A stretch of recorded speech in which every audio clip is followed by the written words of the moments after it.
Rabotai, très bonne journée, des bonnes nouvelles et un très bon Shabbat. Amen. 22e jour du mois de Sivan. Ce Shabbat également, on va annoncer déjà Rosh Chodesh Tammuz. Tammuz veut dire en araméen Shana. Et il va commencer à faire chaud. En tous les cas, pour ce Shabbat, on a un message extraordinaire qui va nous rendre aussi le cœur beaucoup plus chaud et purifier notre pensée. On a déjà parlé plusieurs fois.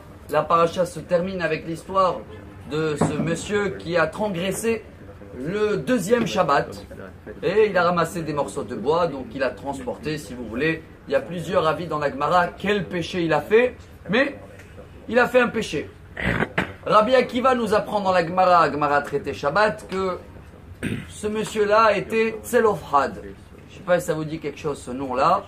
En tous les cas, c'est un monsieur qui n'avait que des filles. Et après ce péché qu'il a fait Shabbat, Hachem il a dit il faut le lapider car il a transgressé Shabbat. Est-ce qu'il a fait ce péché avec une bonne intention, exprès? Quoi, il ne savait pas qu'on vient de recevoir les commandements, les 10 commandements de respecter le Shabbat. On a déjà reçu un Shabbat juste avant Amara et tout le peuple juif a gardé le Shabbat à la perfection. Pourquoi il va venir gâcher entre guillemets le deuxième Shabbat? Et comme vous le savez très bien, il nous dit Rabbi Shimon Bar Yochai, Secher Sadik Livracha, que il m'allait meshamerin bnei Israël shte Shabbatot miyad nigalim. Si on fait tous 2 Shabbats, ça y est Mashiach. Donc il a un peu, on va dire comme ça, gâché le plan de Dieu. Mais c'est vrai qu'on apprend qu'il a bien fait. Pourquoi il a bien fait? Il voulait faire exprès montrer à tout le peuple juif que quand Hachem dit attention de ne pas transgresser Shabbat, c'est sérieux, c'est balèze. Mais qu'est-ce qu'on fait avec lui en haut? Là, on est obligé de rentrer un petit peu dans la Harizal, Nimiot. En haut, il va où? Au paradis ou en face? Parce qu'il avait une bonne intention, mais le résultat est qu'il a transgressé le deuxième Shabbat, donc il a changé le plan de Dieu. Eh bien, chers amis, le Harizal nous apprend quelque chose d'extraordinaire, basé sur une Gemara, toujours traité Shabbat, page 150.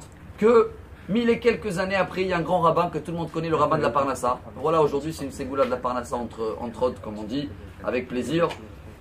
Rabbi Yehuda Bar Hillel est marché dans son champ Shabbat et il avait vu qu'il y a un trou dans le mur où il a dit oh là là, il faut réparer. Après, il a dit aïe aïe aïe, Shabbat, je ne veux pas réfléchir sur quelque chose que je n'ai pas le droit de faire. Et dès qu'il a dit ça, il a eu un miracle et ça a poussé là-bas un caprier.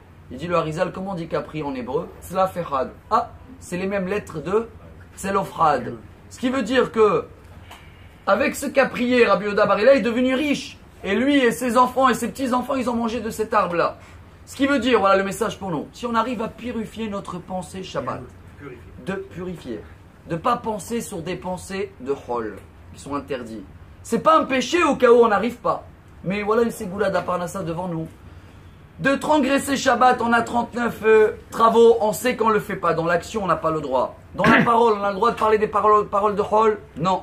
On le dit dans le Kiddush, Vedaver Davar. La Gemara elle dit, tu n'as pas le droit de parler, demain je vais acheter, demain je vais voyager, interdit.